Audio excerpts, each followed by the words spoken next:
Don't know much, but I know this much. Chelsea have gotten another reality check. We draw 2-2 at home to Everton. Relegation fodder. We can't manage to grind out a win and pick up all 3 points. Everton snatch it at the death with a great goal. All fairness to Sims. Great goal. Took it well. We'll get into that in a bit. But at the end of the day, this was a step back. This was a reminder that Chelsea aren't quite where we want to be, where we need to be. If we can't beat Everton at home comfortably and we look so poor and flat throughout large passages of the game, it just shows that we aren't really on that upward trajectory that we thought we might be, given those wins that we did pick up, given the fact that we've beat Leeds, given the fact that we've beat Leicester, sandwich those games in between that Dortmund game, and you think that we are, 3 games on the bounce, things are taking a turn. And when I looked at this fixture against Everton, I thought, right, this is perfect. This is a game that we can win easily. We're at home. This is another game we can springboard a bit of a run and hopefully finish this season in the Premier League with a few more games. A winning streak is something that we haven't really been able to create thus far. And I thought that this was going to be the perfect game for us to go on, kick on, and pick up all 3 points and get to that 40-point mark, that infamous 40 points that almost guarantees Premier League safety. Oh wow, that Chelsea, after £500 million spent, can guarantee Premier League safety. That would be really something at this stage, and a sort of a minimum expectation. But we fall short. We fall short in the last minute, and we don't get it over the line. And it is clearly a sign that we aren't at that stage yet. We aren't at that point where Chelsea are going to go on a winning run. We're not going to score goals for fun. I mean, at the end of the day, we scored 2 goals, but just how flat we were throughout the game, there's something still not right. And this really was a reminder of those, when we were in the mud, when we were calling for Potter to be sacked, when we were calling for things to change, when we were, bemoaning all of the tactical decisions and things that weren't going our way. This was that sort of form that we were speaking about 2 weeks ago. This is the sort of performance that we are just... It's so frustrating to watch as a Chelsea fan because it's not ticking. It really isn't ticking. And all of these players, these quality players, when we play a team like Everton who put the low block in, who have come there with one ambition, one goal in mind, and that's to salvage a draw, to not let the floodgates open, to park the bus and ensure that we don't get in behind them and we make it difficult for Chelsea to score. That's exactly what Everton did. And whenever a team does that, we really, really struggle because we aren't, for all of our possession, we don't have that killer instinct. We're not able to penetrate because, of course, the infamous conversation, there's no number 9. We know that. Let's not go on about that. It's not going to change until now, till the end of the season. There's nothing we can do there. There's no point keep regurgitating that fact, even though it is probably the real issue as to why we can't seem to have that. We've got such impotence in front of goal, but these just end up being the games that really seem to set us back when a team comes with one goal in mind, and that is to just prevent us from scoring. We've already got a goal scoring issue, and when teams come with that mentality and that approach and that game plan, we really suffer. And it's just the fact that we don't seem to have another card we can play, an ability to shake things up and change, seems to be the real issue here. And I think you've got to look first and foremost at Graham Potter's in-game management. Now, when you see Everton are playing this with this setup, playing with this determination to grind out a draw and prevent Chelsea from scoring, you've got to be able to shake things up. Now, we do manage to get the goal. We manage. João Felix scores a fantastic goal. It's been coming his way. He's been very unfortunate in front of goal lately, but he gets a great finish, sneaks in off the post, and we're 1-0 up. Now, given the course of the game, given the way we've been playing, given the fact that we haven't looked too convincing, Graham Potter thinks, right, the best move here is to now take off Pulisic, take off an attacking player, and bring on Conor Gallagher, who is going to run around and try and disrupt, but ultimately it's a defensive-minded tactic and a defensive-minded choice of player. Now, this to me is where we blow the game. And I think that the fact that we have decided to not go on and kill that game, the fact that we're not envisioning that we can score 2, 3, put Everton to bed. Everton have now got to come onto us and we can counter. The game's going to be more open. We've got that all-important goal. Everton can no longer afford to sit back. They need to come to us, and if we've got that attacking threat still on the pitch, we can open them up and we can score more goals. But he brings on Gallagher. Gallagher's been on a little purple patch recently. I've liked what I've seen from Conor Gallagher, and he didn't necessarily put in a bad performance, but the approach after that was just completely different. We've got Mudryk on the bench. We've got Madueke on the bench. You've still got Christian Pulisic. All right, maybe he wasn't due 90 minutes this game, but a like for like at the very least, I think would have been a sensible decision. But to come back and try and think, okay, we need to see this game off 1-0 at home to Everton with half an hour still to play, it doesn't make sense. And these in-game management decisions keep coming up again and again when we look at the performances and we look at why things didn't go our way, when we haven't come away with 3 points. And you have to keep looking at Graham Potter for these decisions. And I don't want to keep riding on the manager game after game. And we've been on a little bit of a streak. But if you really put it into reality, the fact that we beat Leicester last week was fantastic. One of the best games we've had so far. Leicester are not a team in form. They're not a team doing very well. They're at the bottom of the table. And of course, we beat Dortmund. Champions League is different. We've beat Leeds 1-0 at home. That was a scrappy game. We got the result, but it wasn't really a great performance. And this, again, is the same.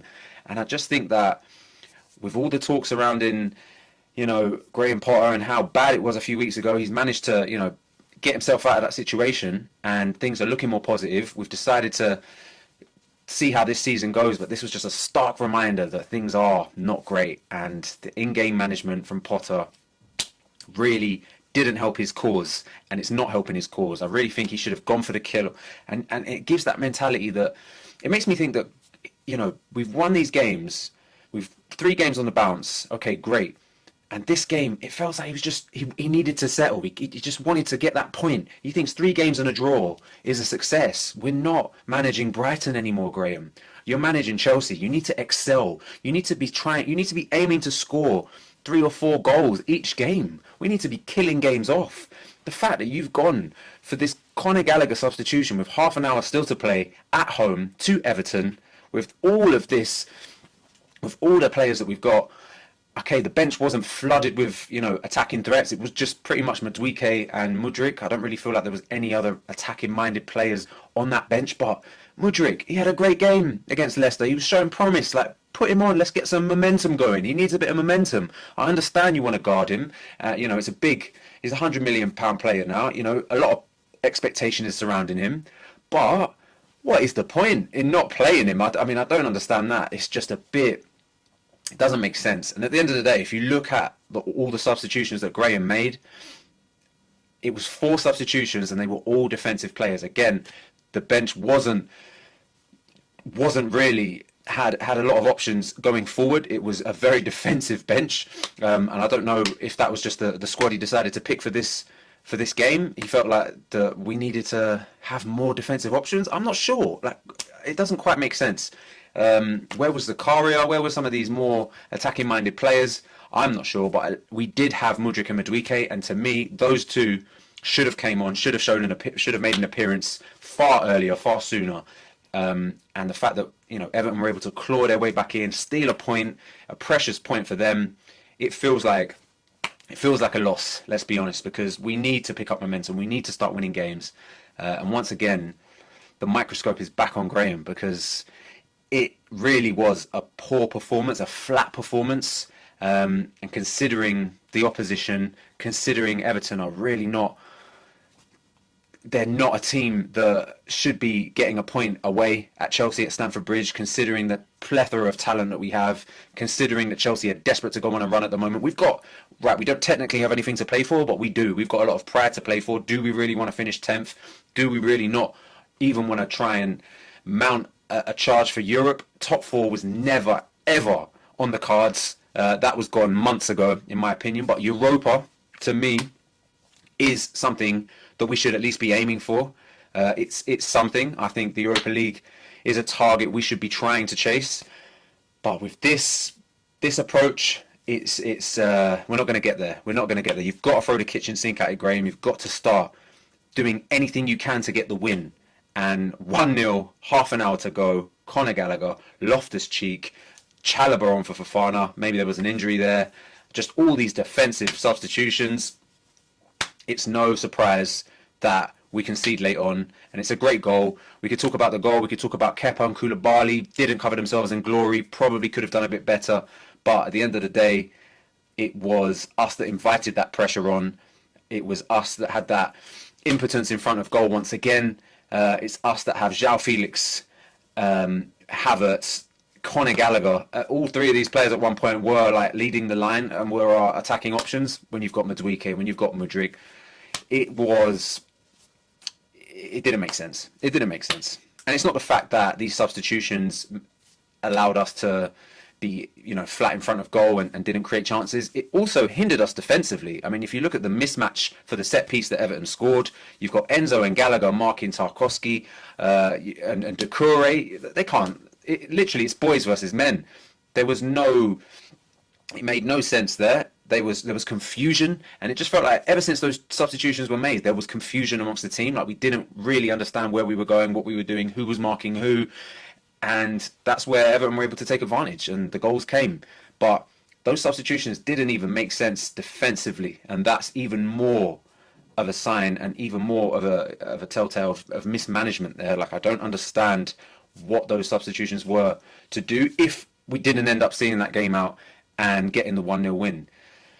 We got fortunate. We got fortunate to score that second goal. It was a great run by Reece James to get us that penalty. It was a deserved penalty. Kai Havertz slots it away.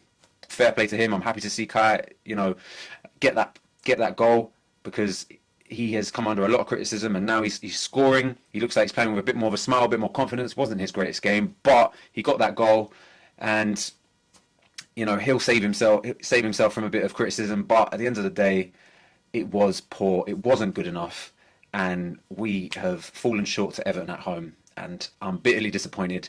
It's not the result we wanted. It's not the kind of form we want to find at this stage of the season. And we need to be better. We need to be better. We've got Real Madrid in the Champions League.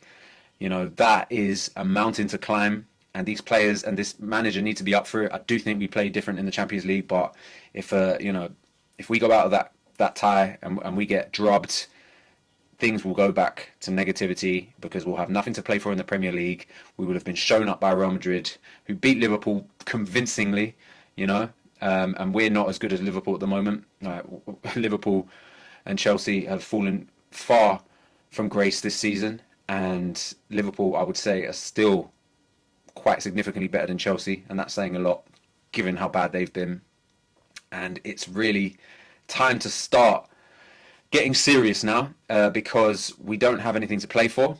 If we're going to keep playing like this in the Premier League, and we're not going to try and leapfrog some teams in the Premier League and try and get to Europe, we need to start rallying a charge. And it's looking like too little too late. Each game we don't pick up a win, and each game we keep lounging in 10th place, 9th place. I thought we were going to go up to 9th. Everton get that last minute goal and we're back in 10th place. At least there's a big gap between 10 and 11, but we've got Aston Villa right behind us, actually. Saying that, Aston Villa, same amount of points, same amount of games played. We're only up on them on goal difference, and they're playing brilliantly at the moment. Unai Emery has got them ticking. And yeah, more questions than answers once again. Guys, let me know what you think. Is Graham Potter at fault here? Was it in-game management? Was it the players? What players disappointed you most? Do you think Everton deserved to get the point? What do you think is the outlook here? Where are we going to go from here? We've got the international break, which I'm not fond of. I mean, it's boring. I just want to watch Chelsea play. I want to see us try and get some momentum, build on some of the momentum that we had. I know we've fallen short here against Everton, but I just feel like an international break, it's not ideal. But maybe it's what we need. Maybe we need to sort of regroup. We're going to have all those players fit again. I'm sure Raheem Sterling's going to be back, Mason Mount, all the things surrounding him at the moment. That's going to be interesting to see if he walks back into that team. And we've got Real Madrid in the Champions League. I am confident we can get through, but it won't be easy because they are finding form, and in the Champions League, they're a beast. As long as they've got Modric, and as long as they've got Benzema, it will be a welcome back to Tony Rudiger. It's going to be a mad one. It's going to be a mad one. We've got a lot to look forward to, but now we've got to get over this international break. But let me know what you think. Like this video if you can. Leave a comment in the comment box. I want to hear from you. Subscribe to the channel if you haven't already. And I'll see you in the next one in a bit.